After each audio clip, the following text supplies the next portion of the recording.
विराजत मान सन्माननीय व्यासपीठ मंचावर उपस्थित प्रमुख पाहुणे परीक्षक आयोजक तसेच सर्व विद्यार्थी मित्रांनो, मी अद्विका तुमच्या समोर विषय मांडत आहे समर्थांचे मनाचे श्लोक.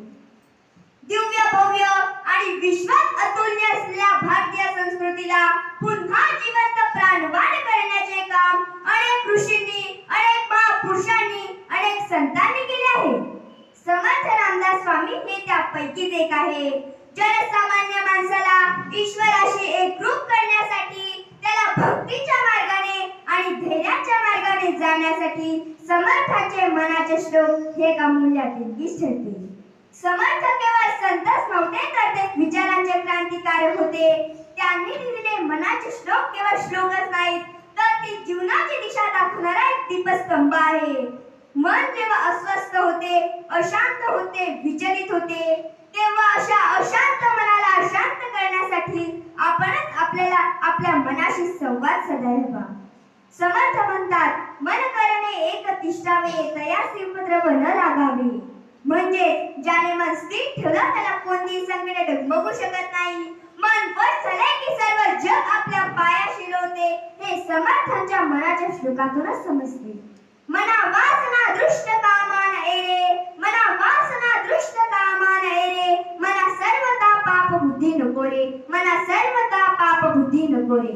या श्लोकात समर्थ सांगतात की मनाची शुद्धी हीच खरी पूजा, वासनाचा त्याग हाच खरा व्रताचा राजा. म्हणजेच मनातील मत्सर, लोभ, मोह, द्वेष यांचा त्याग करणे यातच खरे आपले जीवन आहे. मित्रांनो, तलवारीने जिंकलेला विजय हा क्षणिक असतो, पण मनावर मिळवलेला विजय मात्र शाश्वत असतो. जगी सर्व सुखी असा कोण आहे, जगी सर्व सुखी असा कोण आहे, विचारे मना तुझे शोधू न पाहे, विचारे मना तुझे शोधू न पाहे.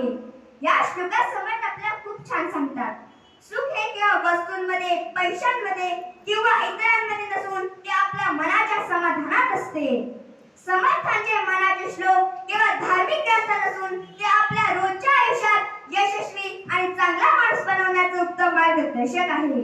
समर्थांचे मनाचे श्लोक फक्त प्राचीन काळापुरते मर्यादित नसून तर ते आधुनिक काळातही तितकेच महत्त्वाचे आहे.